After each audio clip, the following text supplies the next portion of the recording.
Good morning. Here is our last story until after summer break. This is Spoon, and it's one of my favorites. This is Spoon. This is Spoon's family.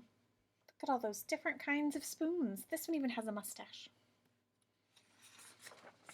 On Sunday, Spoon goes to visit his Aunt Silver. He has to be on his very best behavior there.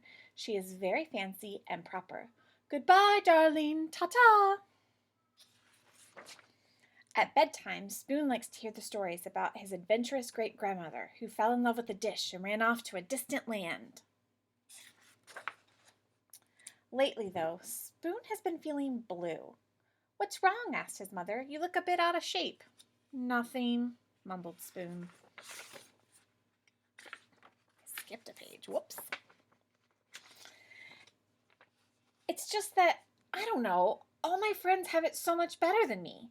Like Knife. Knife is so lucky. He gets to cut. He gets to spread. I never get to cut or spread. Yes, Knife is pretty spiffy that way, isn't he? And Fork. Fork is so lucky. She gets to go practically everywhere. I bet she never goes stir crazy like I do. Fork does get out and make herself useful, doesn't she?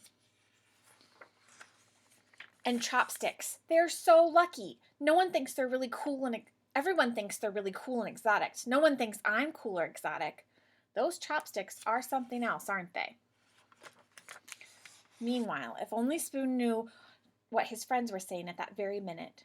Spoon is lucky, said Knife. He's so fun and easygoing. Everyone's so serious with me. No one's ever allowed to be silly with me like they are with Spoon. Clang, clang, bang. Spoon is so lucky, said Fork. He gets to measure stuff. No one does that with me. Spoon is so lucky, said Chopsticks. He can go places by himself. We could never function apart.